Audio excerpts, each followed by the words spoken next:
In the harsh winter of 1840, a massive wild dog named Apache, scarred from years as a warrior's companion among frontier settlements, finds himself chained at a livestock auction after his elderly master's death. Standing nearly 4 feet tall with the build of a wolf and the scars of countless battles, Apache terrifies every potential buyer who approaches, as bidder after bidder refuses him. A frail 10-year-old girl named Lily, dressed in tattered clothes and hollow-cheeked from hunger, pushes through the crowd. When she sees Apache, tears stream down her face as she whispers words that will change everything.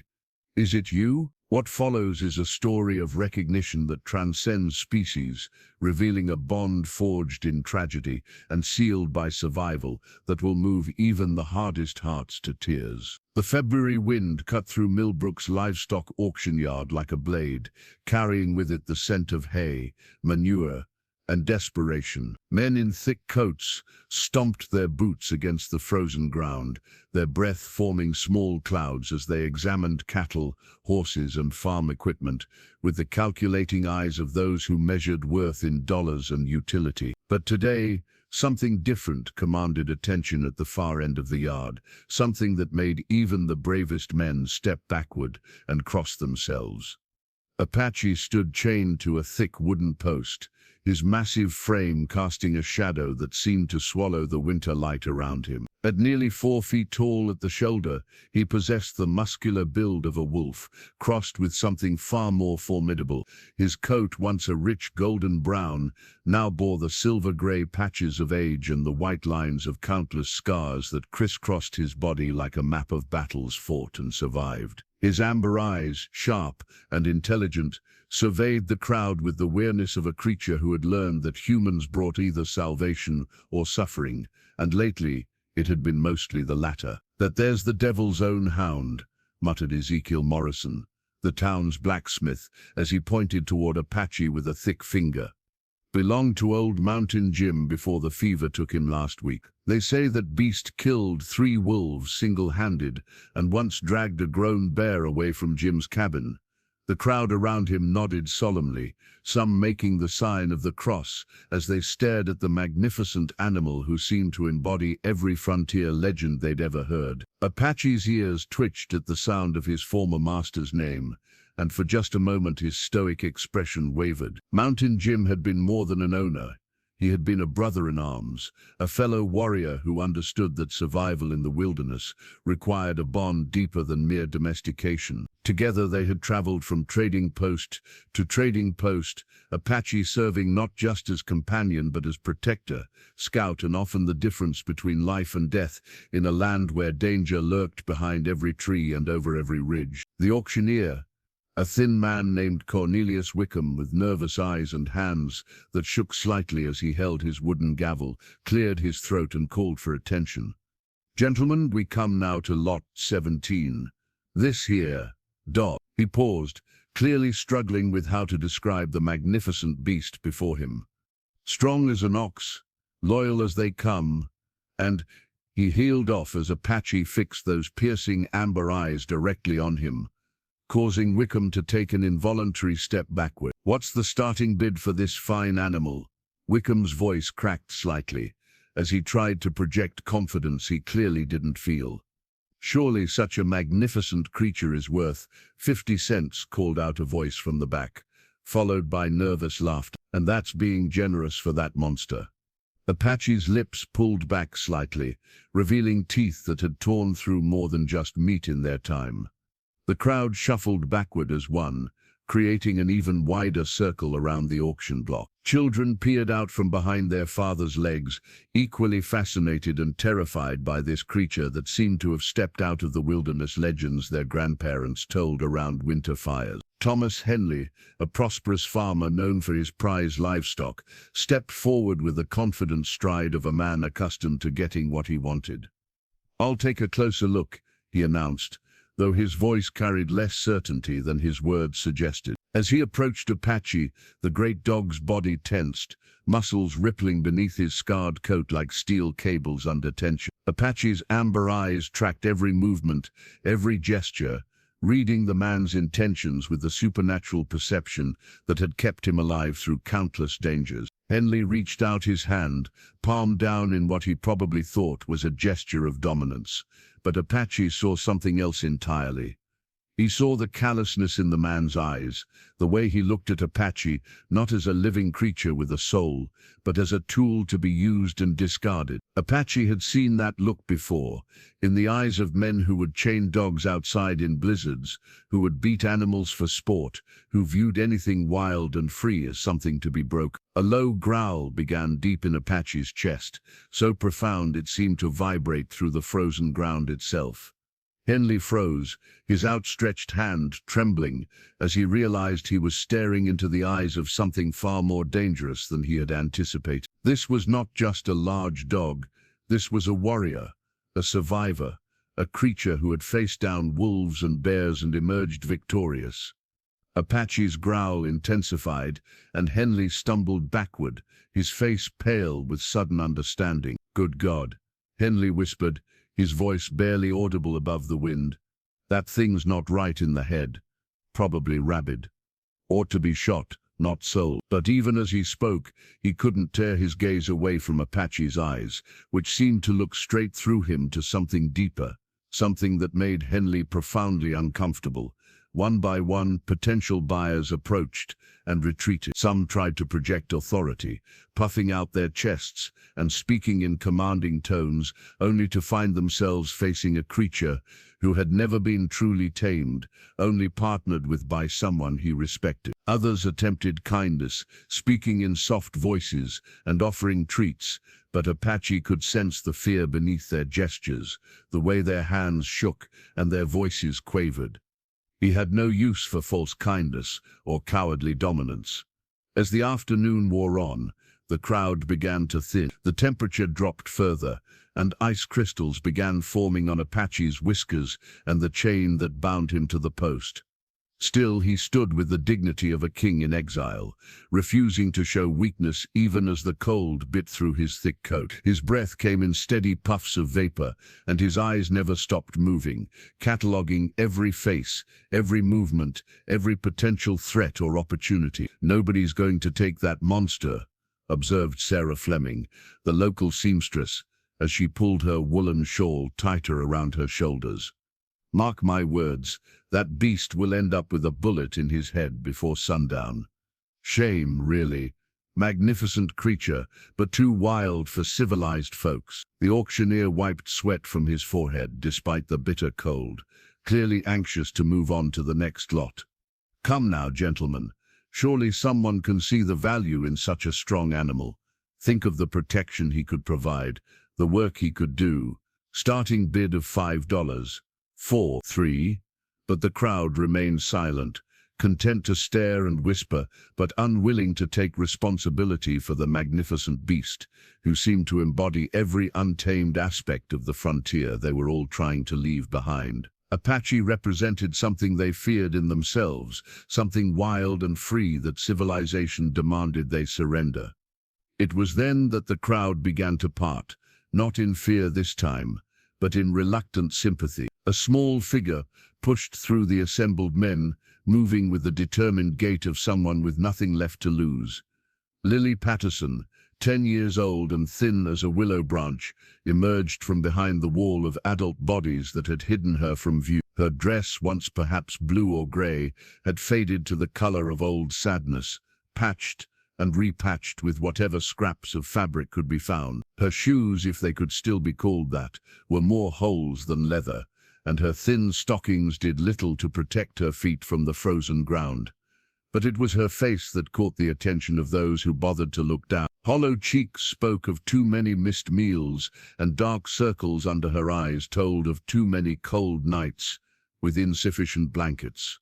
Yet her eyes themselves burned with an intensity that seemed too large for such a small face, a determination that poverty had not been able to extinguish. Lily had been living on the streets of Millbrook since her mother's death from consumption 6 months earlier, with no relatives to claim her, and the town's orphanage already overcrowded. She had learned to survive through a combination of small kindnesses from sympathetic shopkeepers, odd jobs when she could find them, and the gnawing hunger that had become her constant companion. She had come to the auction not with any hope of purchasing anything, but simply to find shelter from the wind and perhaps catch a glimpse of the livestock that represented the prosperity she could barely remember from better times. But as Lily pushed through the crowd and caught her first glimpse of Apache, everything else faded away. The cold, the hunger, the whispered comments of the adults around her, all of it disappeared as she found herself staring at a face she recognized, a face that haunted her dreams and filled her heart with a mixture of joy and devastating loss. "Is it you?" she whispered, her voice so soft it was barely audible above the wind. But Apache heard it, and his massive head turned toward her with an alertness that electrified the air around them. "Apache, is it really?" The great dog's amber eyes widened, and for the first time since arriving at the auction, his rigid posture softened. His tail, which had remained motionless all day, gave the slightest twitch. A whimper, soft and questioning, escaped his throat as he stared at the small figure before him. The crowd fell silent, sensing that something extraordinary was unfolding before their eyes, though none of them could understand what it meant. All they saw was a raggedly dressed little girl approaching the most dangerous animal in the county without a trace of fear, while that same animal seemed to transform before their eyes from a savage beast into something else entirely. Lily took another step forward, tears now streaming freely down her hollow cheeks. "Oh, Apache," she breathed, "I thought you were dead. I thought I'd never see you again." Her small hand reached out, trembling not with fear but with overwhelming emotion, as 7 long years of separation collapsed into a single moment of recognition that would change everything. The silence that fell over the auction yard was profound, broken only by the whisper of wind through bare tree branches and the soft sound of Lily's tears hitting the frozen ground. Apache strained against his chain, not in aggression but in desperate need to rate the small figure before him. His massive paws scraped against the ice as he pulled forward, and for the first time all day, his eyes held something other than weariness. They held recognition, hope, and a grief so deep it seemed to echo through his very soul. "Easy there, girl," warned Cornelius Wickham, his voice tight with concern. "That animal's dangerous. Step away before someone gets hurt." But his words fell on deaf ears as Lily continued her approach, each step bringing her closer to a reunion that defied all logic and explanation. Apache's transformation was visible to everyone present. The rigid tension in his muscles melted away, replaced by a trembling anticipation that made his scarred coat ripple in the cold air. His tail, motionless for hours, began a tentative wag that grew stronger with each of Lily's steps. Most remarkably, the low growl that had emanated from his chest all day was replaced by a series of soft whimpers and whines, sounds that spoke of recognition, longing, and 7 years of separation finally coming to an end. "Apache, my brave boy," Lily whispered as she drew near enough to touch him. "I knew you'd survive. I knew you were too strong to give up." Her small hand extended toward his massive head, and Apache stretched his neck as far as the chain would allow, desperate to close the remaining distance between them. The moment her fingers touched his scarred muzzle, Apache's entire body shuddered with emotion. He pressed his great head into her palm, his amber eyes closing, as if savoring a sensation he thought he'd never experience again. Lily's other hand came up to stroke the graying fur around his ears, and Apache made a sound that was part whimper, part sigh, entirely devoted. "Well, I'll be damned," breathed Thomas Henley, his earlier fear replaced by amazement. "That beast knows her. Look at him, gentle as a lamb with that little girl." The crowd pressed closer, no longer afraid but fascinated by the transformation they were witnessing. Ezekiel Morrison shook his head in wonder. "Never seen anything like it in all my years. That dog was ready to tear any one of us apart.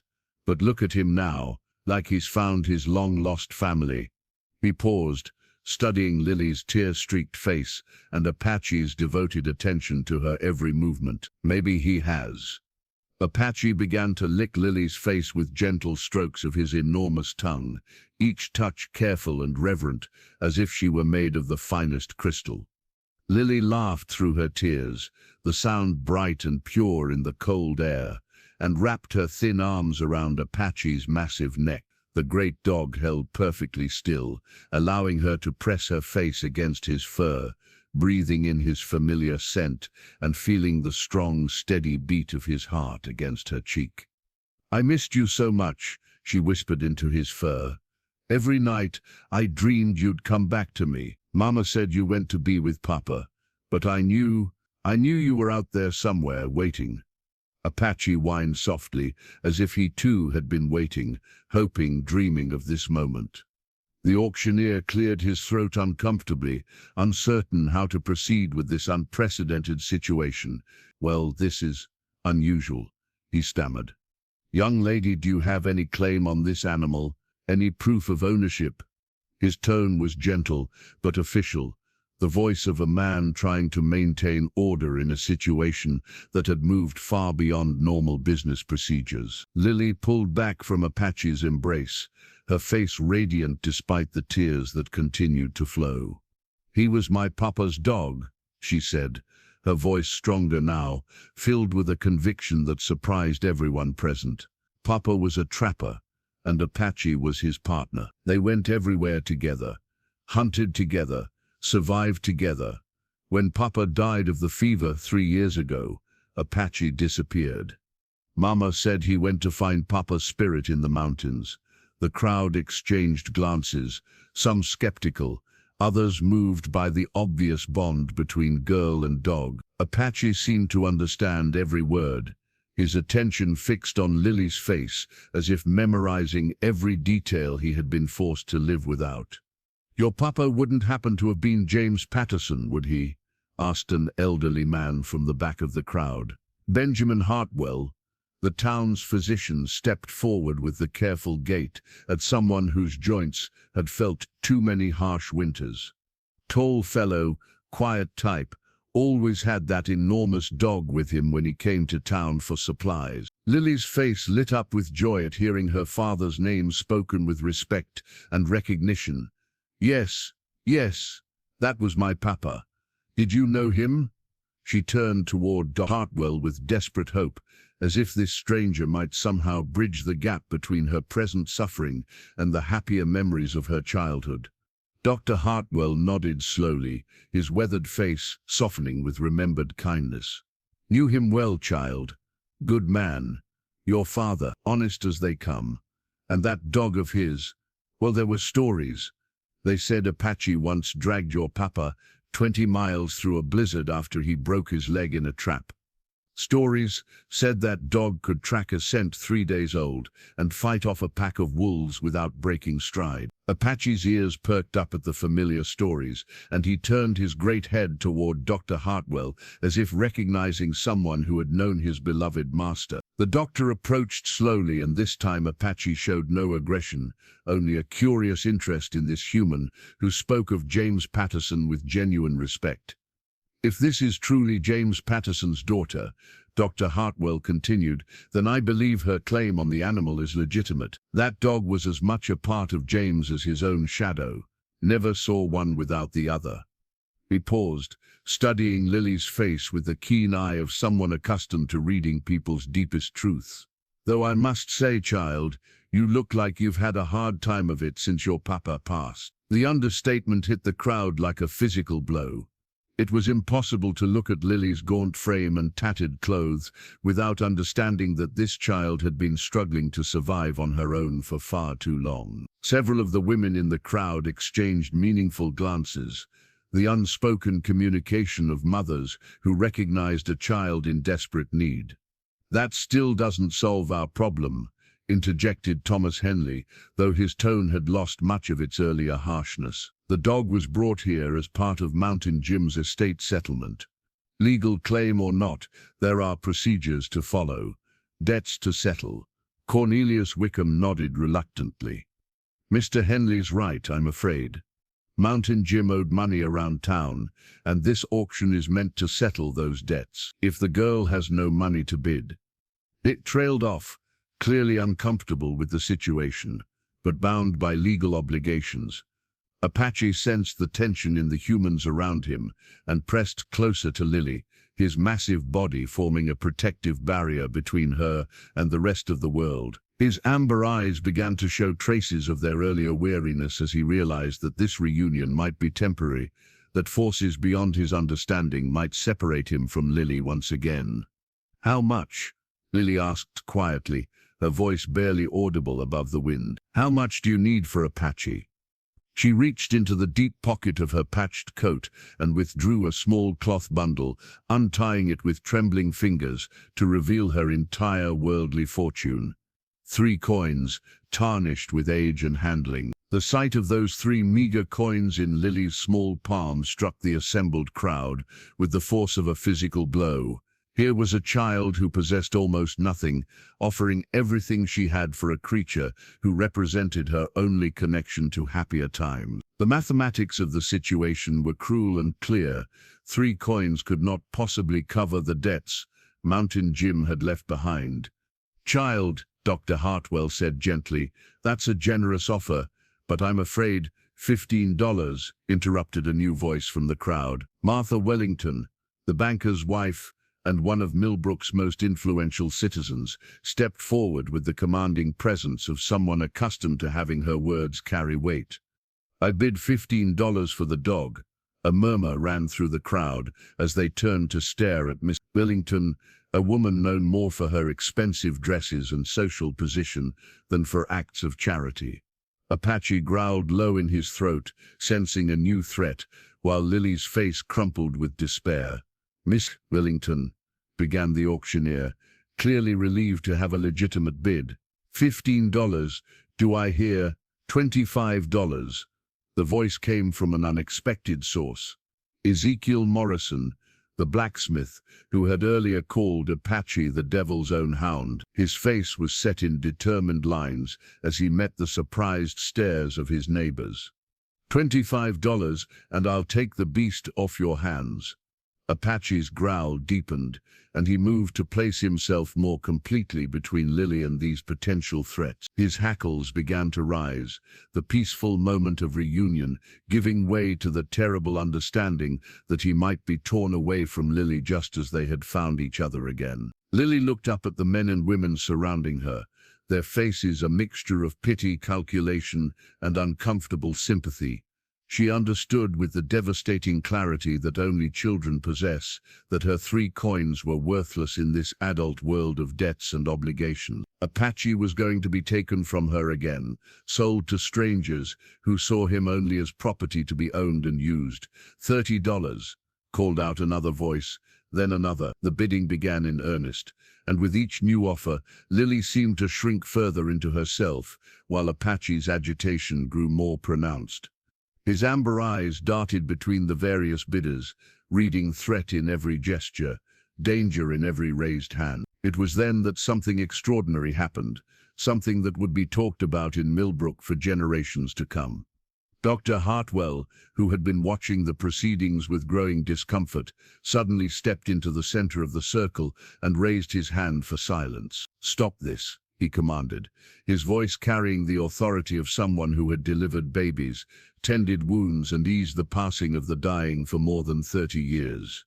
"All of you, stop and think about what you're doing here." The crowd fell silent, surprised by the intensity in the usually mild-mannered physician's voice. Apache's growling ceased, and even Lily looked up from her despair to see what would happen next.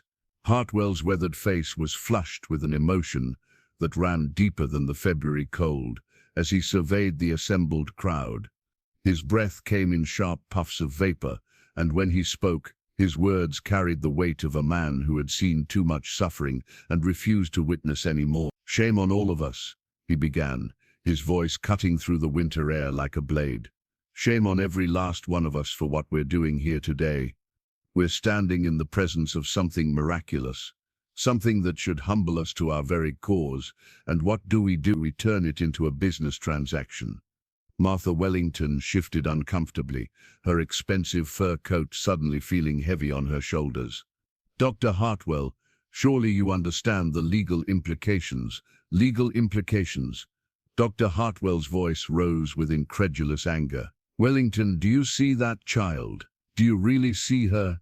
He gestured toward Lily, who stood pressed against Apache's side, both of them trembling with more than cold. That little girl has been living on the streets of our town for months, surviving on scraps and charity, while we all went about our comfortable lives, pretending not to notice. The crowd shifted uneasily, many of them suddenly finding the frozen ground beneath their feet fascinating. Hartwell's words hit their targets with uncomfortable accuracy, exposing the collective guilt that polite society preferred to keep hidden. And this dog, Hartwell continued, his voice growing stronger with each word, this magnificent creature who has somehow found his way back to the one person in the world who needs him most, and we're going to tear them apart again for the sake of settling a dead man's debts. What kind of people have we become? Apache pressed closer to Lily, as if he could shield her from the adult world's capacity for cruelty through sheer proximity.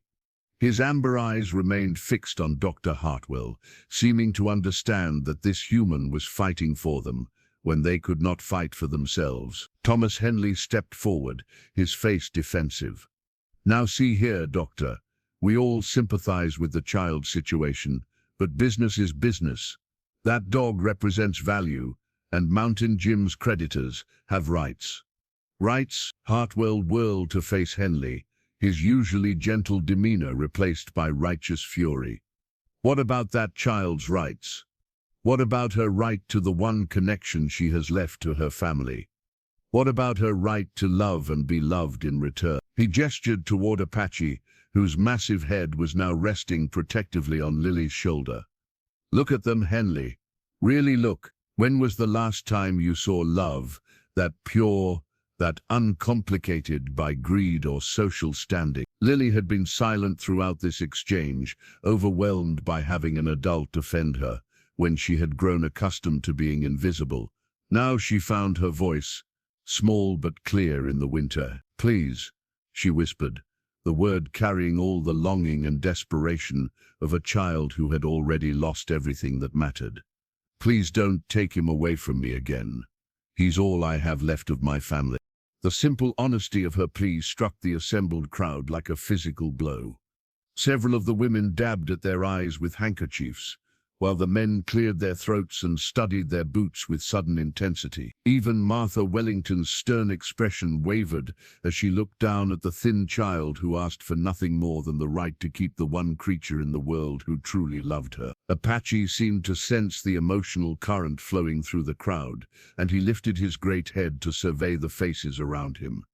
Gone was the weariness and aggression that had marked his interactions with these humans. In its place was something that looked remarkably like hope, as if he too understood that Dr. Hartwell's words might be changing the very nature of this gathering. The girl's right, said a quiet voice from the back of the crowd. Everyone turned to see Samuel Wright, a farmer known for his practical nature and few words. That dog chose her, and she chose him. Seems to me that's worth more than any debt Mountain Jim might have left behind. Amen to that, added Rebecca Morrison, the blacksmith's wife, earning a surprised look from her husband, who had been preparing to bid on Apache just moments before. Lord knows that child needs something good in her life. And that dog, well, look at him. He's a different creature entirely when he's with her. The tide of opinion was beginning to shift, but Cornelius Wickham still held the legal authority to conduct the auction. He wiped sweat from his forehead despite the bitter cold, clearly uncomfortable with his role as the obstacle standing between a child and her beloved companion. I understand the sentiment, he said carefully. Truly I do. But I have legal obligations here. Mountain Jim owed $17 to various merchants in town, and this auction is meant to settle those debts. Unless someone can cover that amount, he trailed off, leaving the harsh reality of the situation hanging in the cold air. $17 might as well have been $17,000 to Lily, whose entire fortune consisted of 3 tarnished coins. She looked down at them in her palm, then up at Apache's trusting amber eyes, and felt her heart break all over again. She had found her beloved companion only to lose him again to the inexorable mathematics of adult obligations. It was then that Dr. Hartwell reached into his coat and withdrew a leather wallet, worn smooth by years of handling. $17 to settle Mountain Jim's debts, you said. His voice was calm now, but there was steel underneath the gentleness. Very well, I'll cover the debt myself. The crowd stirred with surprise and approval, but Dr. Hartwell held up his hand to forestall their reaction. But I'm not bidding on the dog, he continued. I'm simply settling a dead man's obligation so that we can address the real question here. What's best for that child and that magnificent animal? Martha Wellington stepped forward, her expression thoughtful. Dr. Hartwell raises an excellent point. Perhaps we've been approaching this entire situation from the wrong perspective. She paused, looking down at Lily with something that might have been the beginning of genuine compassion. Tell me, child, where have you been living since your mother passed? Lily's cheeks reddened with shame, but she answered honestly, wherever I can find shelter, ma'am. Sometimes Mr. Foster lets me sleep in his stable if I help with the horses. Sometimes I find a warm spot behind the bakery. When it's really cold, I sleep in the church vestibule. The admission hit the crowd like a slap, forcing them to confront the reality of a child surviving alone in their midst, while they went about their comfortable lives. Apache whined softly and nuzzled Lily's cheek, as if offering comfort for hardships he wished he could have prevented. That's no life for a child, declared Rebecca Morrison, her voice thick with emotion. No child should have to live like that, especially not in a town full of Christian folks who should know better. She turned to her husband with a meaningful look. Ezekiel, we've got that empty room above the smithy, been sitting unused since your mother passed. Ezekiel Morrison blinked in surprise at his wife's suggestion, but after a moment's consideration, his weathered face broke into a slow smile. Room's not much to look at, he said gruffly, but it's warm and dry. Could use someone to help around the shop too, if the girl's willing to work. Lily's eyes widened with hope and disbelief. You'd let me stay with you? Both of us. She gestured toward Apache, who had been following the conversation with the intelligent attention of a creature who understood far more than he could express.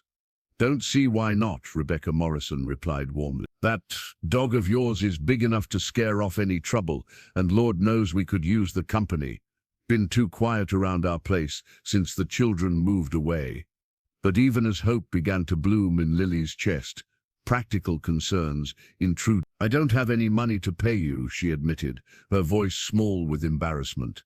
I can work, but I don't know what use I'd be to a blacksmith. Ezekiel Morrison's laugh was surprisingly gentle for such a large man. Girl, you'd be surprised what needs doing around a smithy, organizing tools, keeping the fire fed, helping with the horses that come for shoeing. And that dog of yours, he paused, studying Apache with newfound respect. Well, a creature that's smart and loyal would be worth his weight in gold just for the protection he'd provide. Apache seemed to understand that he was being discussed favorably, and his tail began a cautious wag. For the first time since arriving at the auction, he allowed himself to hope that perhaps this day might end with something other than separation and loss. Hartwell smiled with satisfaction as he watched the pieces of a solution falling into place. It seems to me, he said diplomatically, that we have an opportunity here to do something truly good. The Morrisons gain help with their business and protection for their property. Lily gains a home and honest work, and Apache, he paused, looking at the magnificent dog who had transformed from savage beast to gentle giant in the space of a single reunion. Apache gets to stay with the person he loves most in the world. The crowd murmured its approval, but Martha Wellington raised a practical concern. What about the legal aspects? The dog was brought here as part of an estate settlement. Even if Hartwell settles the debts, there are still procedures. Cornelius Wickham, who had been listening to the entire exchange with growing relief, waved his hand dismissively. Miss Wellington, If the debts are settled and all parties are satisfied, I see no reason why the dog cannot go to someone with a legitimate claim. And if Dr. Hartwell wishes to make his payment directly to Mountain Jim's creditors, rather than through the auction, well, that simplifies things considerably. Apache rose to his full impressive height and padded over to Dr. Hartwell, his massive paws making soft sounds on the frozen ground. The great dog looked up at the physician with amber eyes full of gratitude, then gently pressed his enormous head against the man's leg in a gesture of thanks that needed no translation. "You're welcome, old fellow," Hartwell murmured, scratching behind Apache's ears with the confidence of someone who had treated enough animals to recognize intelligence and nobility when he saw it. "Just make sure you take good care of that little girl. She's been through more than any child should have to endure." Lily stood frozen in the center of it all, overwhelmed by the sudden transformation of her circumstances. Just hours ago, she had been a homeless orphan with no prospects beyond survival from one day to the next. Now she had the promise of a home, honest work, and most importantly, reunion with the beloved companion she had thought lost forever. "Is it real?" she whispered, her voice barely audible above the wind. "Is this really happening?" Rebecca Morrison knelt down beside Lily, her face warm with maternal kindness. "It's real, child. You and that magnificent dog of yours are going to come home with us, and we're going to make sure you never have to worry about having a roof over your head or food in your belly again." Apache seemed to understand that the crisis had passed, that he and Lily would not be separated again. His tail wagged with increasing enthusiasm as he moved between Lily and the Morrisons, as if already accepting them into his pack. The transformation was remarkable. The savage beast who had terrified potential buyers all afternoon had become a gentle giant radiating contentment and protective devotion.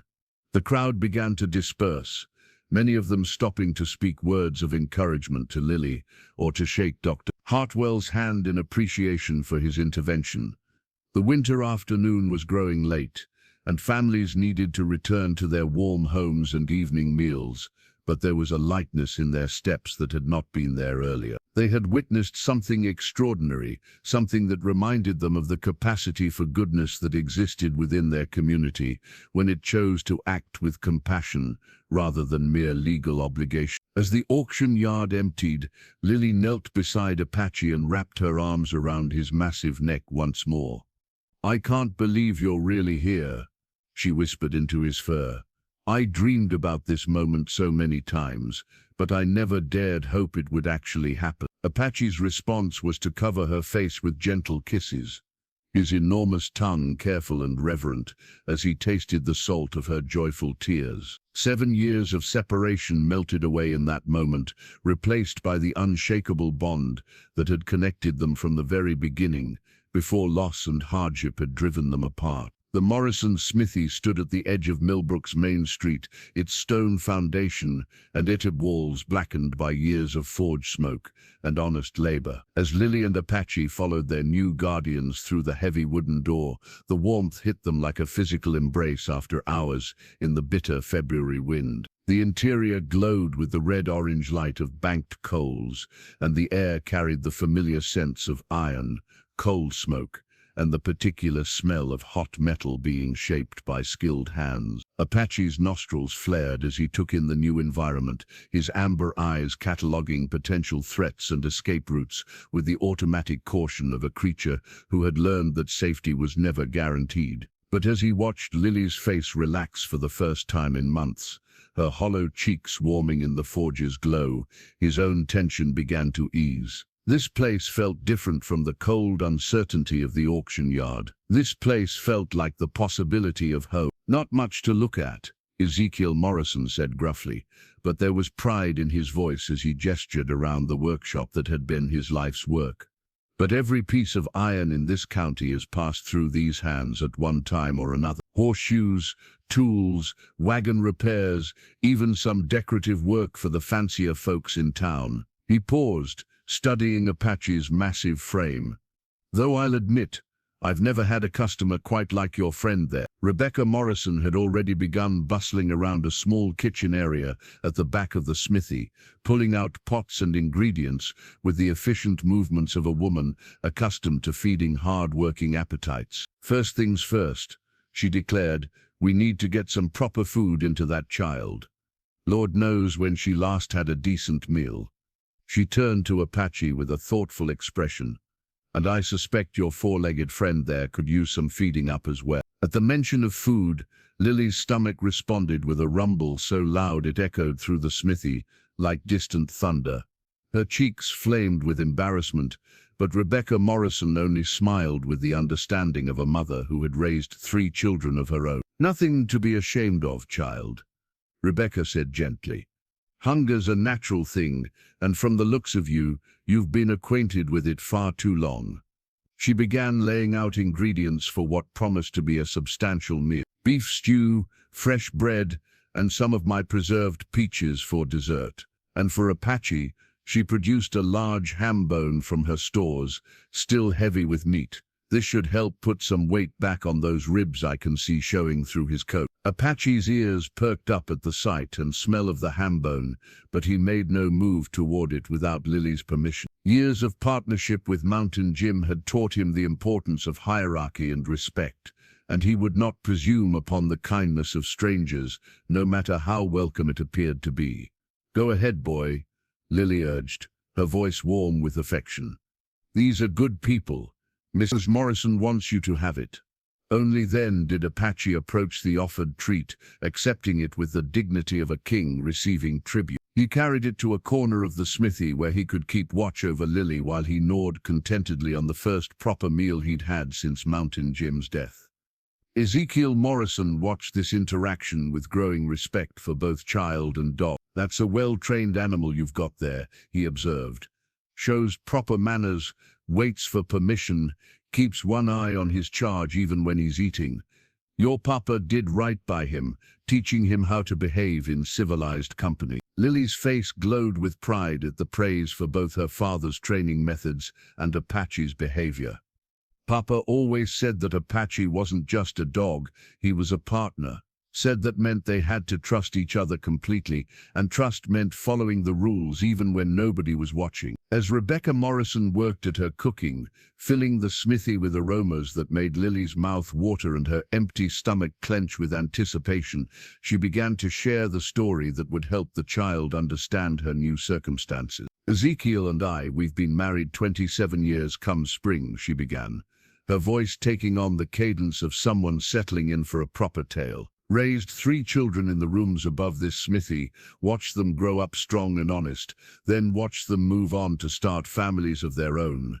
She paused in her stirring to glance at Lily, who was listening with the intense attention of someone hungry for more than just food. Our youngest, Mary, she'd be about your age now if she'd lived.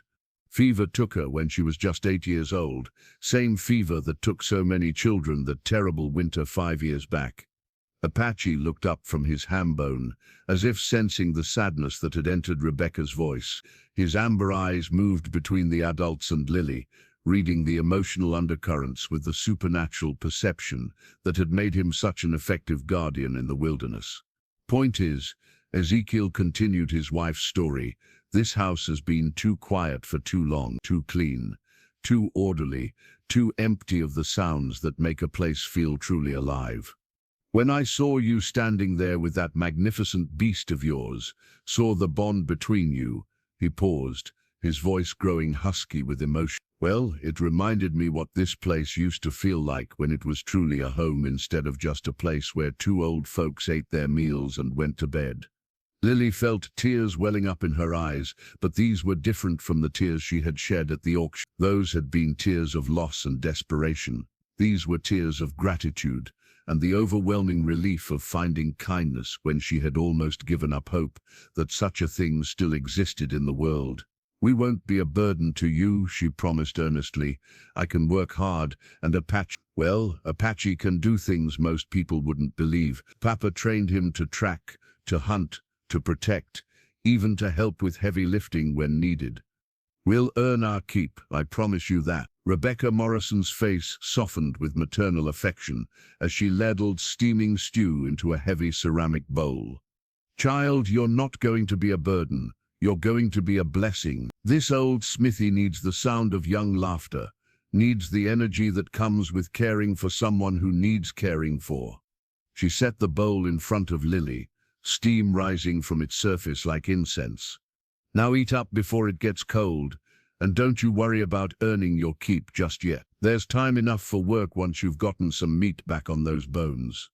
The first spoonful of stew was a revelation for Lily, who had been surviving on scraps and charitable handouts for so long that she had almost forgotten what a proper meal tasted like. The beef was tender and rich, the vegetables perfectly seasoned, the broth warming her from the inside out in a way that had nothing to do with temperature and everything to do with the love that had gone into its preparation. Apache had finished with his ham bone and now lay contentedly beside Lily's chair, his massive head resting on his paws but his eyes remaining alert. The warmth of the forge, the sound of Lily's satisfied sighs as she ate, and the gentle conversation of the Morrisons combined to create an atmosphere of safety that Apache had not experienced since Mountain Jim's final illness. "Tell us about your papa and Apache," Rebecca encouraged as she watched Lily eat with the satisfaction of a woman whose deepest instincts involved feeding those in need. "How did they come to be partners? It's not every day you see a bond like that between man and animal." Lily paused in her eating, her face taking on the distant expression of someone reaching back through years to memories that had sustained her through the darkest times. "Papa found Apache when he was just a puppy," she began, her voice taking on the cadence of a well-loved story told many times. "This was back when I was just 3 years old, so I don't remember it myself, but Papa told the story so often it feels like I was there." Apache's ears twitched at the sound of familiar names and the tone that indicated a favorite tale was beginning. He lifted his head and moved closer to Lily's chair, settling himself so that his massive body formed a warm barrier between her and the rest of the world. "Papa was checking his trap lines up in the high country when he heard this terrible whimpering coming from a rocky outcrop," Lily continued, her voice growing stronger as she lost herself in the beloved story. "When he investigated, he found a wolf den that had been raided by a bear. The mother wolf was dead, and all her cubs were dead too, except for one little pup who was hiding way back in the deepest part of the den." Ezekiel Morrison looked up from his own meal with interest. "Wolf pup, you say? That explains Apache's size and some of his intensity." "Papa said Apache wasn't pure wolf though," Lily clarified. "His mama must have mated with one of the big sled dogs from the northern settlements. Apache got the wolf's intelligence and strength, but also the dog's loyalty and willingness to work with humans." She reached down to stroke Apache's graying head, and the great animal closed his eyes in contentment at her touch. "Papa brought Apache home, and Mama said she'd never seen anything like the way that tiny pup attached himself to Papa. Followed him everywhere, slept beside his bed, cried whenever Papa was out of sight for more than a few minutes. But Papa said it wasn't just attachment, it was recognition. Said Apache understood from the very beginning that Papa had saved his life, and that created a bond that went deeper than training or even affection." Rebecca Morrison nodded knowingly. "Some bonds are forged in crisis," she observed. "They run deeper than the ones formed in easier times, last longer too. Sounds like your Papa and Apache had that kind of connection." "They did," Lily confirmed, her voice warm with pride and love. "By the time Apache was full-grown, there wasn't anything Papa could do that Apache couldn't help with. Tracking game, carrying supplies, standing watch at night, even helping Papa navigate in blizzards when the snow was so thick you couldn't see your own feet. Papa used to say that Apache wasn't just his partner, he was his salvation. Said that dog saved his life more times than he could count." Apache whined softly, as if he too remembered those days of perfect partnership, when he and James Patterson moved through the wilderness as a single unit, reading each other's thoughts and intentions with the telepathic understanding that comes from absolute trust and shared purpose. "What happened to your Papa?" Ezekiel asked gently, though the sadness in Lily's eyes had already given him part of the answer. Fever, Lily replied simply, the single word carrying years of grief and loss. 3 winters ago, Papa caught a fever that just wouldn't break. Apache never left his side during the illness, wouldn't eat, wouldn't sleep properly, just lay beside Papa's bed whimpering and trying to will him back to health through sheer devotion. She paused, her voice growing thick with emotion as she approached the most painful part of the story. When Papa died, Apache, he went wild with grief, wouldn't let anyone near Papa's body, wouldn't eat or drink, just howled and paced and grieved like his heart was breaking. Mama was afraid he might hurt someone in his pain, so she opened the cabin door and let him go. The smithy fell silent except for the soft hiss of the banked coals and the winter wind rattling the windows. Apache's amber eyes had grown distant, as if he too was remembering that terrible time when the center of his world had simply ceased to exist. Mama said he would come back when his grief ran its course. Lily continued, but days turned into weeks and weeks turned into months, and Apache never came home. Mama got sick herself not long after, and by the time the consumption took her, I'd given up hope of ever seeing Apache again. She looked down at the magnificent animal who had somehow found his way back to her, against all odds, and her voice broke slightly as she finished the story. I thought he was dead.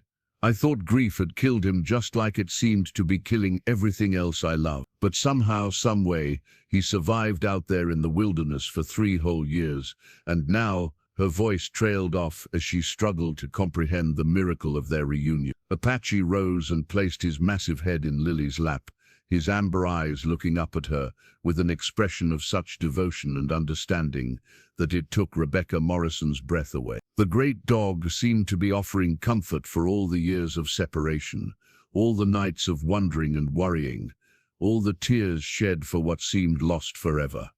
He came back to you, Rebecca whispered, her own eyes bright with tears. After all that time, all that distance, he found his way back to the one person who mattered most to him. But how? Lily asked, her voice full of wonder. How did he end up with Mountain Jim? How did he survive 3 years in the wilderness? Ezekiel Morrison cleared his throat thoughtfully. Mountain Jim and your papa, they knew each other, both trappers, both worked the same general territory up in the high country. Could be that Apache found Mountain Jim when his grief finally eased enough to let him accept help from another human. The explanation felt right, fitting the pieces of Apache's missing years into a pattern that made sense. Mountain Jim, another lonely man of the wilderness, finding a grieving animal and offering the companionship that both needed to survive the harsh realities of frontier life. Doesn't matter how it happened, Rebecca declared with the finality of someone who had learned to accept life's mysteries rather than demand explanations for every miracle. What matters is that you're together now, and you're going to stay together. This family has been through enough separation to last several lifetimes. As if to emphasize his agreement with this sentiment, Apache settled himself more firmly against Lily's legs, his massive body radiating contentment and determination. No force on earth would separate him from his beloved charge again. He had learned that lesson in the most painful way possible, and he would not allow such heartbreak to touch either of them twice. The evening passed in comfortable conversation as Lily finished her meal and the Morrisons shared stories of their own family, their work and their hopes for the future. Apache dozed beside the warm forge, one ear always alert for any sound that might indicate danger to his precious Lily, but for the first time in 3 years, truly relaxed in the presence of humans who radiated genuine kindness. As bedtime approached, Rebecca Morrison led Lily and Apache up a narrow staircase to the 2nd floor of the building, where a small but clean room awaited them. The space was simple but comfortable, with a narrow bed covered in warm quilts, a small table and chair, and most importantly, a window that looked out over the town where Lily had struggled to survive alone for so many months. "It's not much," Rebecca said apologetically, "but it's warm and dry, and it's yours for as long as you need it." Lily stood in the doorway, overwhelmed by the simple luxury of having a room of her own,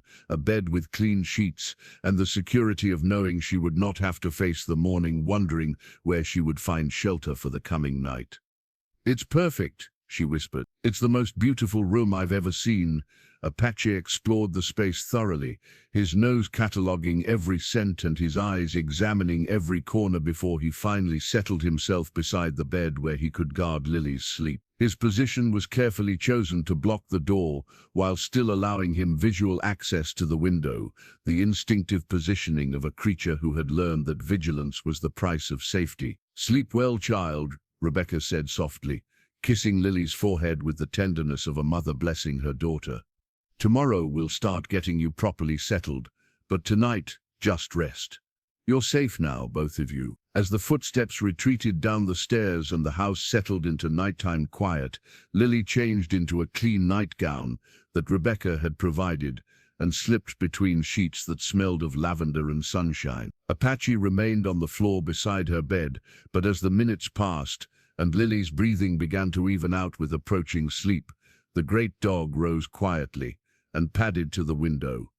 The winter moon was full and bright, casting silver light over the snow-covered rooftops of Millbrook. Apache could see the entire town spread out below him, peaceful and quiet in the late hour. Somewhere out there in the darkness were the streets where Lily had wandered hungry and alone, the doorways where she had sought shelter from the cold, the alleys where she had hidden from those who might have harmed a defenseless child.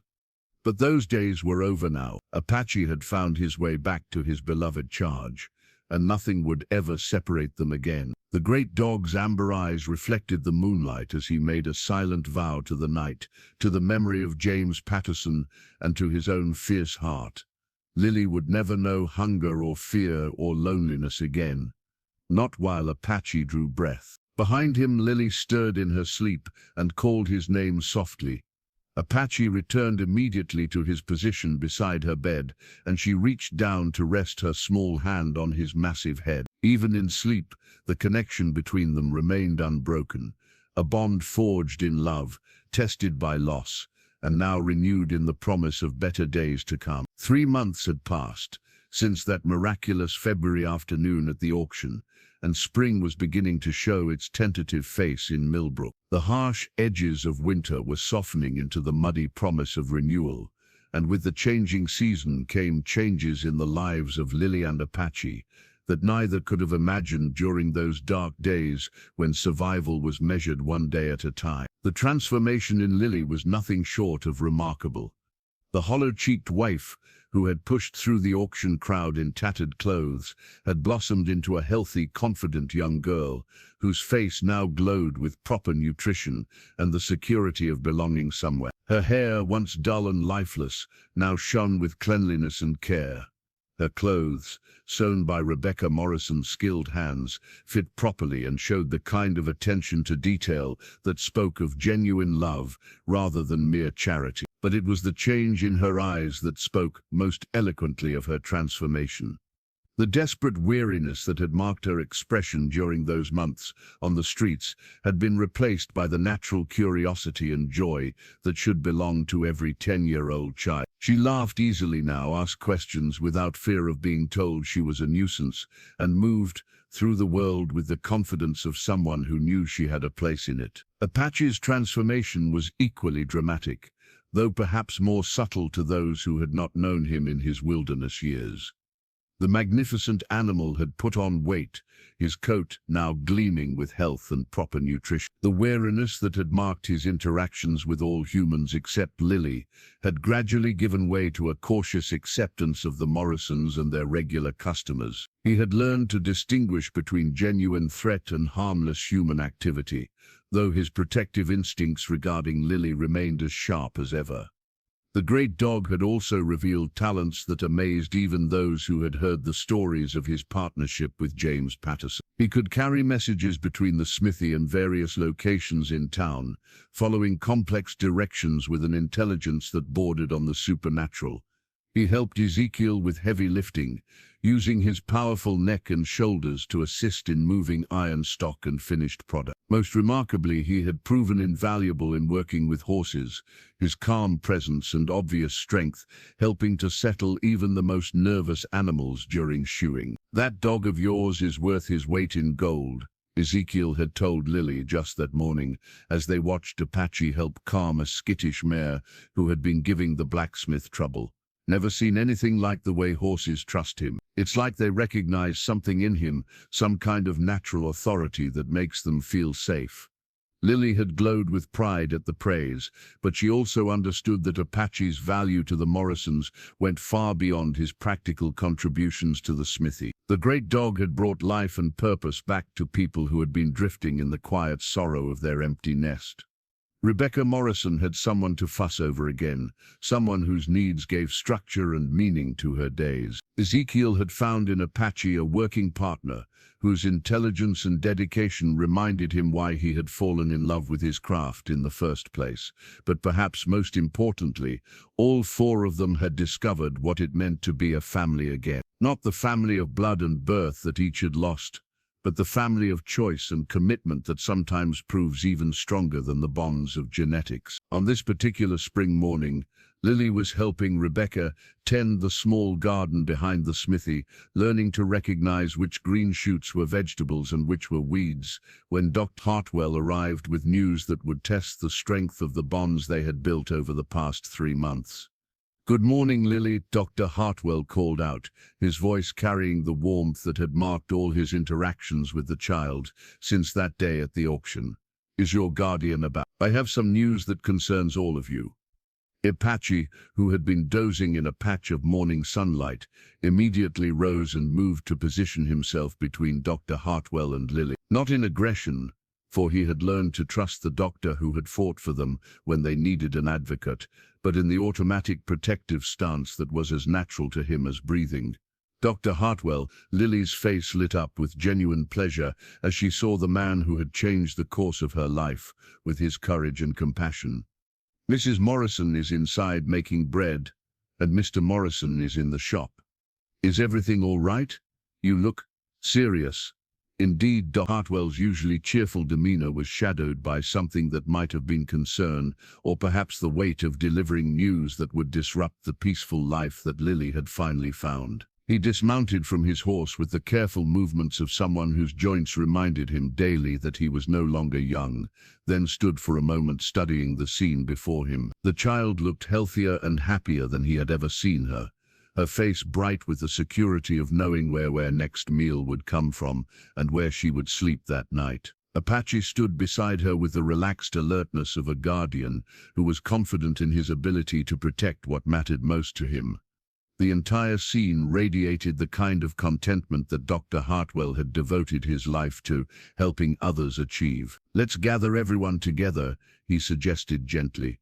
"What I have to share affects all of you, and it's best heard together rather than passed along second-hand." Within minutes, the Morrison family had assembled in the kitchen area of the smithy, Apache positioned where he could see all the adults, while remaining close enough to Lily to offer comfort if needed. Rebecca Morrison poured coffee for the adults and milk for Lily, her movements betraying the nervousness that Dr. Hartwell's serious demeanor had awakened in all of them.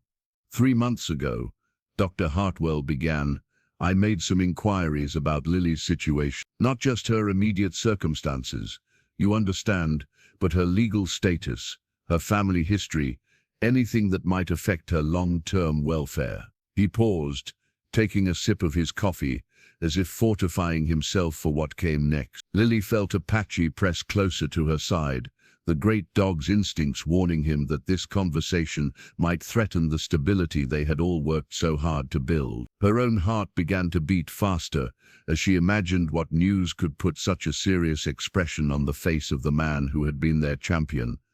What I discovered, Dr. Hartwell continued, is that Lily does have family still living. Her father had a brother, Robert Patterson, who moved west to California during the gold rush 15 years ago. Robert never knew about his brother's death or Lily's existence, but through a series of letters and inquiries, I've managed to locate him. The silence that followed this announcement was profound, broken only by the soft hiss of the forge and Apache's slightly increased breathing as he sensed the emotional tension in the room. Lily stared at Dr. Hartwell with wide eyes, trying to process the idea that somewhere in the world was family she had never known existed. Uncle Robert has done well for himself in California, Dr. Hartwell continued. He owns a successful ranch and has written expressing his desire to meet his brother's daughter and provide for her upbringing. He's actually traveling east as we speak, specifically to meet Lily and discuss her future. Rebecca Morrison's face went pale as she grasped the implications of Dr. Hartwell's news. You mean he wants to take her away? Take her to California? Her voice carried the pain of a mother facing the loss of a child she had grown to love as her own. I don't know what his exact intentions are, Dr. Hartwell admitted. But as Lily's closest blood relative, Robert Patterson would have legal authority to make decisions about her upbringing, if he chose to exercise it. Lily found her voice at last, though it came out as barely more than a whisper. When is he coming? He should arrive in Millbrook within the week, Dr. Hartwell replied gently. I wanted to give you all time to prepare, to discuss what this might mean and how you want to handle the situation. Apache whined softly and pressed his massive head against Lily's leg, offering comfort in the only way he could. The great dog's amber eyes moved between the adults, reading the emotional undercurrents with the supernatural perception that had made him such an effective guardian. He could sense fear, sadness, and uncertainty radiating from the humans he had come to accept as his pack, and every instinct screamed at him to protect them from this new threat. What does this mean for us? Lily asked, her voice small but determined. I mean for Apache and me. We're finally home, finally where we belong. Does this uncle I've never met have the right to change all that? Ezekiel Morrison's jaw was set in hard lines as he considered the legal implications of the situation. Blood relation carries weight in the eyes of the law, he said carefully. If this Robert Patterson decides he wants to take responsibility for you, there might not be much we can do to prevent it legally. The word legally hung in the air like a challenge, and Apache's ears perked up at the subtle emphasis Ezekiel had placed on it. The great dog understood more than humans often credited, and he recognized the difference between what the law might require and what the heart knew to be right. But, Rebecca Morrison added fiercely, just because someone has the legal right to do something doesn't mean they should do it. Any fool can see that Lily belongs here, with people who love her and understand her needs. Some stranger from California, relative or not, has no right to disrupt a child's life just because he suddenly decides he wants to play the benevolent uncle. Dr. Hartwell nodded thoughtfully. That's exactly what I hoped you would say. The question is, what are we going to do about it? How do we handle this situation in a way that serves Lily's best interests, rather than just satisfying legal requirements? Lily looked around at the faces of the people who had become her family, seeing in their expressions the same fierce protectiveness that Apache showed whenever he sensed a threat to her well-being. The realization that they were willing to fight for her, to stand between her and any force that might try to separate them, filled her heart with a warmth that had nothing to do with the spring sunshine streaming through the windows. I want to meet him, she said, suddenly, her voice gaining strength from the support she saw surrounding her. This Uncle Robert. I want to meet him and see what kind of man he is, what he really wants. But I also want him to understand that I already have a family. I already have people who love me and a home where I belong. Apache's tail wagged slightly at the determination in Lily's voice, recognizing the same courage that had driven her to approach him at the auction, despite the fear of every adult present. His beloved charge was no longer the desperate wife who had survived on scraps and hope. She had grown into someone who understood her own worth and was willing to fight for the life she had built. "That's the spirit," Ezekiel Morrison declared, his weathered face breaking into a grin that was equal parts pride and fierce determination. "Let this Robert Patterson come. Let him see what real family looks like. See how happy and healthy Lily is here. If he's half the man his brother was, he'll understand that disrupting all this would be a crime against the natural order of things." Dr. Hartwell smiled with satisfaction, recognizing in the Morrison family the same courage and compassion that had motivated his own intervention at the auction. "I'll make arrangements for Robert Patterson to stay at the hotel when he arrives," he said. "That will give us a chance to meet him on neutral ground, assess his character and intentions before any decisions need to be made." As the adults continued discussing logistics and legal strategies, Apache rose and padded to the window that looked out over the town. His amber eyes scanned the street below, already cataloging potential approaches and escape routes should the need arise. The great dog had lost one family to forces beyond his control. He would not lose another without a fight that would become legend in these parts. Behind him, Lily was asking practical questions about her uncle, trying to build a mental image of the stranger who might hold her future in his hands. But Apache's attention was focused on more immediate concerns. Somewhere out there, moving closer with each passing day, was a human who represented an unknown threat to the pack that Apache had sworn to protect. The great dog's reflection in the window glass showed eyes that had once again taken on the hard gleam of a warrior preparing for battle. Apache had learned patience during his years with Mountain Jim, had learned strategy and tactics and the art of choosing one's battles wisely. But he had also learned that some things were worth fighting for regardless of the odds, and the family he had found in the Morrison smithy was definitely worth fighting for. As evening approached and the family settled into their normal routine of shared meals and comfortable conversation, Apache remained more alert than usual, his ears constantly moving to track sounds from the street, his nose testing every breeze that carried scents from the wider world. The others might hope that Robert Patterson would prove to be a reasonable man, willing to accept the status quo, but Apache was preparing for war. The great dog had failed to protect James Patterson from the fever that claimed his life. He had been absent when Lily needed him most during those terrible months on the streets. But he was here now, healthy and strong, and absolutely committed to ensuring that no force on earth would separate this family that had been forged in love and tempered by adversity. Let Robert Patterson come. Apache would be ready.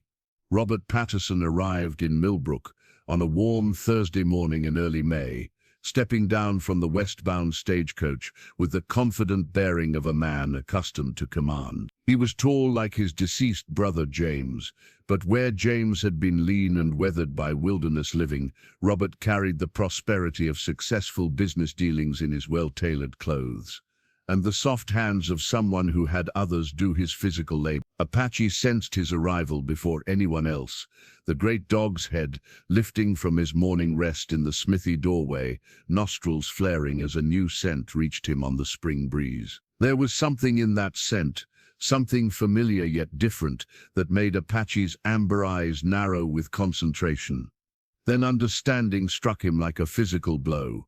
This stranger carried the scent markers that identified him as family, as someone whose blood ran in Lily's veins. "He's here," Apache's low whine seemed to communicate to Lily, who was helping Rebecca hang laundry in the morning sunshine.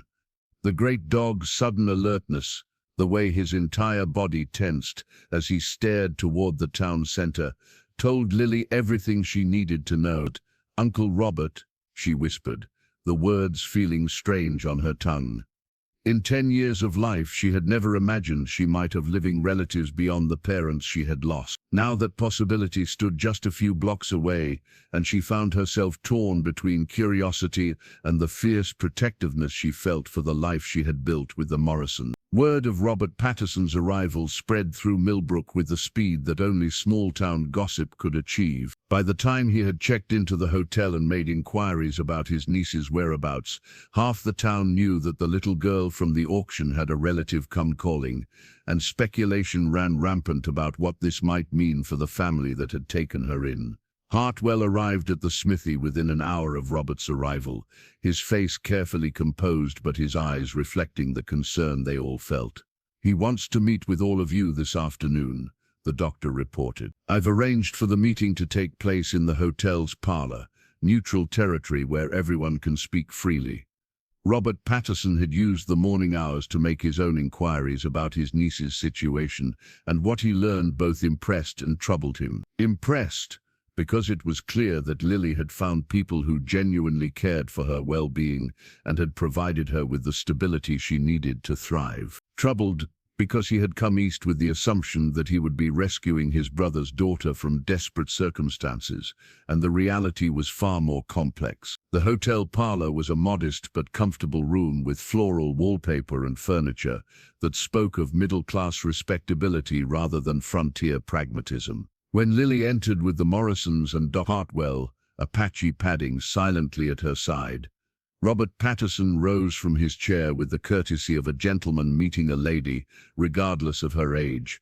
The family resemblance was unmistakable. Robert had the same dark hair as his brother, the same intelligent eyes, the same tall frame that Lily would likely inherit when she finished growing. But there was something in his manner, a careful politeness that seemed to hold genuine warmth at a distance, that made Apache's hackles rise slightly.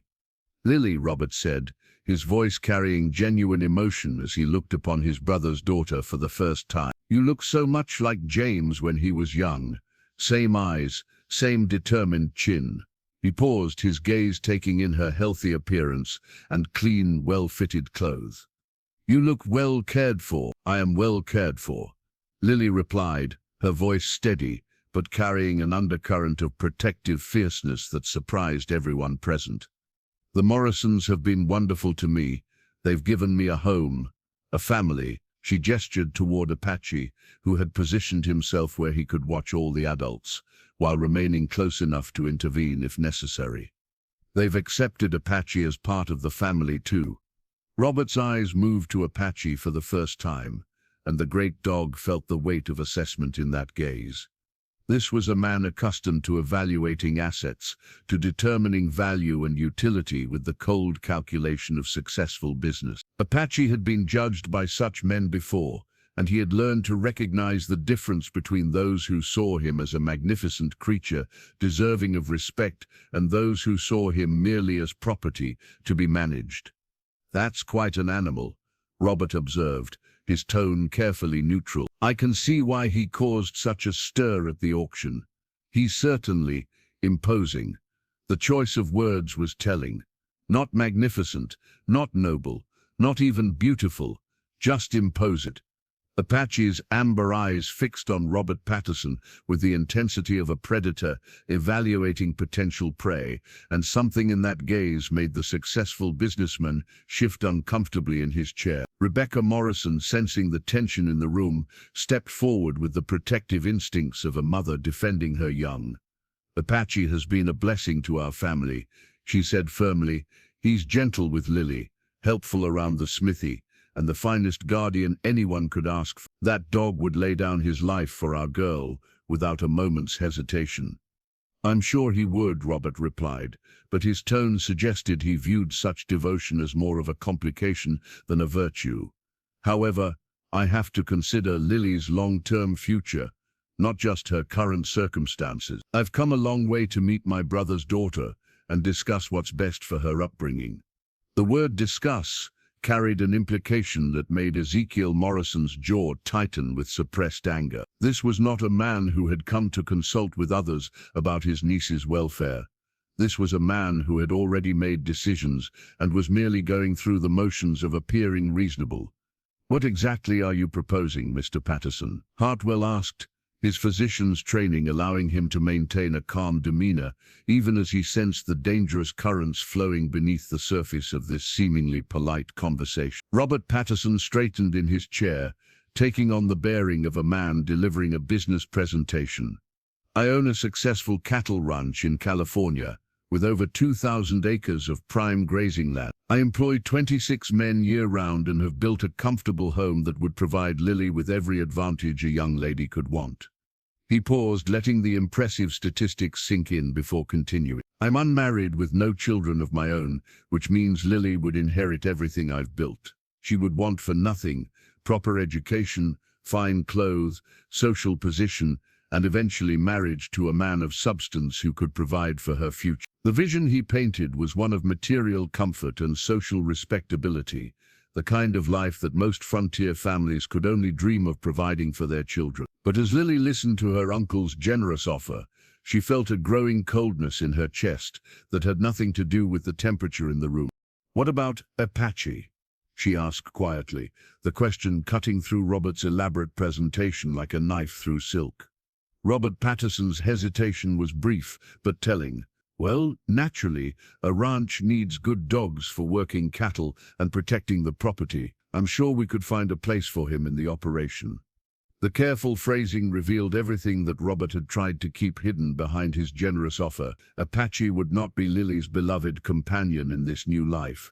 He would be livestock, relegated to the utilitarian role of a working animal, with no special consideration for the bond that had sustained both him and Lily through their darkest hours. Apache's low growl was so soft that only Lily heard it, but she felt the vibration through her legs where she stood beside him. The great dog understood the implications of Robert's offer, even if he couldn't grasp all the words, and every instinct screamed warnings about this human who would separate him from his beloved charge under the guise of providing her with a better life. "Apache isn't just any dog," Lily said, her voice growing stronger with each word. "He's my family, my protector, my best friend. He saved my papa's life more times than I can count, and he found his way back to me when I thought I'd lost everything. You can't just use him as a ranch dog. That's not who he is." Robert's smile was patronizing in the way that adults often are when dealing with children who don't understand the complexities of the adult world. "Lily, you're still young. You don't fully understand the opportunities I'm offering you. In California, you would have chances that simply don't exist in a place like this." His gesture encompassed not just the modest hotel parlor, but the entire town of Millbrook, dismissing with casual arrogance the community that had sheltered and protected his niece when she needed it most. The insult was not lost on the Morrisons, whose faces hardened with the slow anger of people who had been judged and found wanting by someone who didn't know them at all. "Opportunities to do what?" Lily asked, her 10-year-old wisdom cutting straight to the heart of the matter. "To be someone I'm not? To live in a place where Apache is just another working animal and the people who saved my life are forgotten?" She moved closer to Apache, her small hand resting on his massive head as she drew strength from his unwavering presence. "Uncle Robert, I appreciate that you want to help me. I truly do, but I already have everything I need right here. I have people who love me for who I am, not for what I might become with proper education and fine clothes. I have work that matters, a home that feels safe, and a family that chose me not because they had to, but because they wanted to." Robert Patterson's expression shifted from patronizing kindness to something harder, more calculating. This was not going according to the plan he had formulated during his journey east, and he was not a man who adapted easily to unexpected obstacles. "Lily, you're 10 years old," he said, his tone taking on the authority of an adult who expected to be obeyed. "You don't have the experience to make decisions about your own future. That's why you need a guardian, someone who can see beyond immediate comfort to long-term opportunities." The veiled threat in his words was unmistakable. As her closest blood relative, Robert Patterson had legal authority that could override the wishes of everyone in this room, including Lily herself. Apache sensed the shift in the conversation's dynamic, the way the humans tensed as they recognized the emergence of real conflict, and his amber eyes began to show the hard gleam of a warrior preparing for battle. Hartwell leaned forward in his chair, his voice carrying the calm authority of someone accustomed to dealing with life and death decisions. Miss Patterson, before we discuss legal guardianship, perhaps you should spend some time getting to know your niece as she truly is, not as you imagine she should become.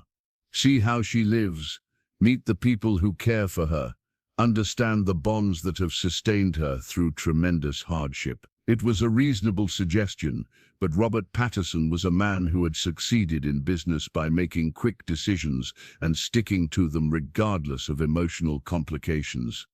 He had not traveled across the continent to be swayed by sentimental appeals or temporary attachments. Hartwell, I appreciate your concern for Lily's emotional well-being, but I have responsibilities in California that require my attention. I can't spend weeks here indulging a child's attachment to circumstances that frankly are beneath her potential. The casual dismissal of everything that mattered to Lily struck the room like a slap. Rebecca Morrison's face flushed with anger, Ezekiel's hands clenched into fists, and Dr. Hartwell's usually gentle expression hardened with disapproval. But it was Apache's reaction that would be remembered by everyone present for the rest of their lives. The great dog rose to his full, impressive height and stepped forward, placing himself directly between Robert Patterson and Lily. His amber eyes locked onto Robert's face with an intensity that seemed to strip away all pretense and civility, revealing the primitive understanding that existed between predator and prey. Apache's lips pulled back slightly, revealing teeth that had torn through more than meat in their time, and a growl began deep in his chest that seemed to vibrate through the floorboards of the hotel. Robert Patterson found himself staring into the eyes of something wild and dangerous, something that recognized him, not as Lily's uncle or a successful businessman, but as a threat to the pack that Apache had sworn to protect. For the first time since arriving in Millbrook, Robert understood that this was not going to be a simple matter of legal paperwork and travel arrangements. This was going to be a war. 5 years later, on a crisp autumn morning in 1845, Lily Patterson Morrison stood in the doorway of the smithy that had become her true home, watching Apache teach her younger cousin Tommy the proper way to approach a nervous horse. At 15, Lily had grown tall and strong, her face bright with the confidence that came from knowing exactly where she belonged in the world. The confrontation with Uncle Robert had lasted 3 days, during which the entire town of Millbrook had rallied around the Morrison family with a solidarity that surprised even the locals. By the time Robert Patterson departed on the eastbound stage, he had gained a thorough understanding of what family truly meant, and a grudging respect for the magnificent animal who had made it clear that some bonds were worth defending with one's life. Apache, now graying around the muzzle but still formidable in his devotion, had never forgotten the lesson of that week, that true family was not about blood or legal documents, but about choice, commitment, and the willingness to fight for those you love. As he watched Tommy's small hands stroke the horse's neck with the gentle patience he had taught the boy, Apache's amber eyes held the contentment of a guardian whose watch had never failed. The sound of laughter filled the smithy as Rebecca Morrison called them all in for the noon meal, and Lily smiled as she watched her chosen family gather around the table where love was served daily alongside honest food and genuine conversation. This was what her papa and Apache had fought to protect during their years in the wilderness. Not just survival, but the possibility of belonging somewhere, of mattering to someone, of creating something beautiful in a world that could be harsh and unforgiving. Apache took his customary position beside Lily's chair, his massive head resting on her knee as she shared bits of her meal with the companion, who had never stopped believing they would find their way home to each other. Outside, the first snow of winter was beginning to fall, but inside the Morrison smithy, warmth and love had built a sanctuary that no storm could ever touch. And in the amber depths of Apache's eyes, anyone who looked closely enough could see the reflection of a promise kept, a bond honored, and a love that had proven stronger than loss, separation, or the passage of time itself.